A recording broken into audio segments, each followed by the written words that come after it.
For this job, we need lots of smarts. The ability to manage different departments and an incredible multitasker. Do you think you have what it takes?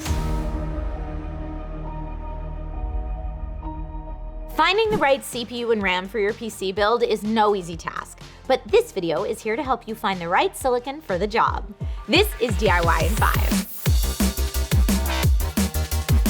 Hey everyone, welcome to DIY in 5, the show where we give you simple tech tips to make your life easier.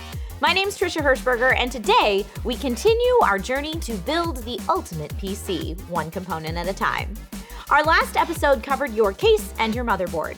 Feel free to check out that episode if you need a refresh. For this episode, we are looking specifically at CPU and RAM. What are they, and which type is right for you?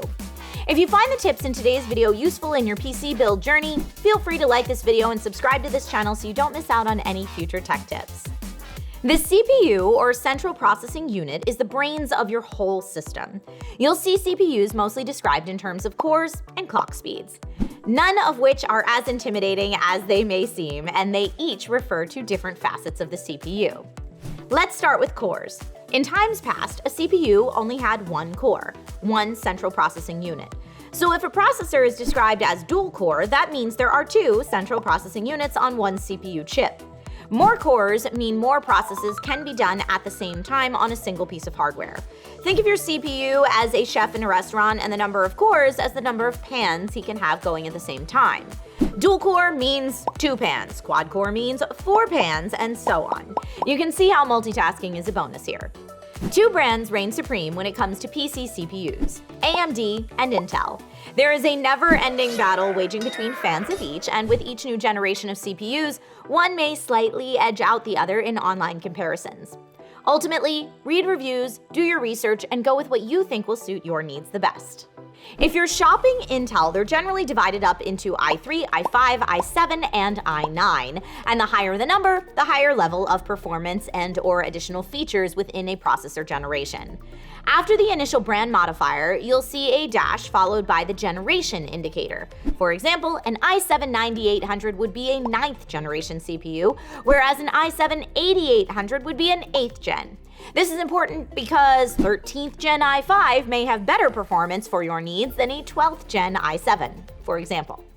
After the initial brand indicator and the generation indicator, you'll see the SKU and sometimes a suffix beyond that. Generally, the higher these numbers, the more features the processor will have. AMD's processors follow a similar naming structure. For AMD, the Ryzen series processors line up in a similar fashion to Intel. Ryzen mainstream processors are Ryzen 5, 7, and 9 series, with more cores and faster speeds as you go up the ladder.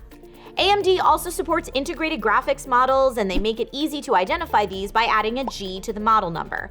Models without a G would require a separate graphics card. The suffix for both manufacturers is included if there's a feature or something added out of the ordinary, like the ability to overclock, or that the base clock speed is a little better right out of the box.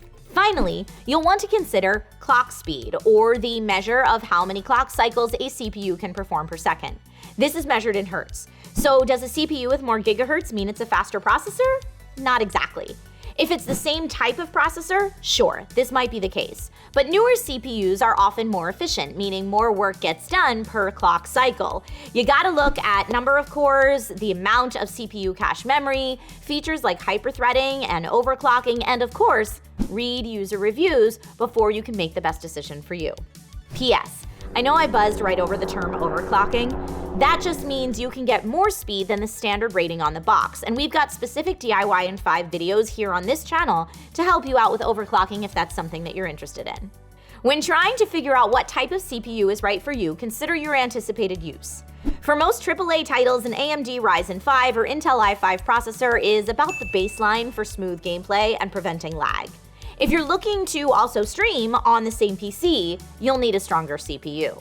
And remember to match your motherboard chipset and socket, otherwise you won't be able to take full advantage of your CPU or motherboard features like overclocking and more.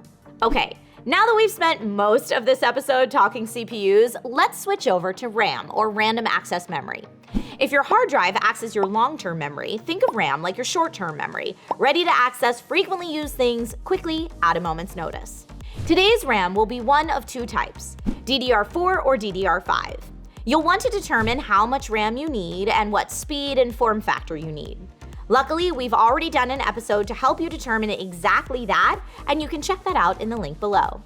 The amount of RAM you need for gaming really depends on the games you want to play, since RAM requirements differ for each game title. For specific games, it's important to check the game developer's recommended system requirements. For a clearer idea of how much RAM you will need, check "Can you run it?" In addition, you'll want to prioritize whether speed or capacity is your top priority. While not mutually exclusive, higher capacity modules and kits are generally only offered up to mid-range speeds for DDR4.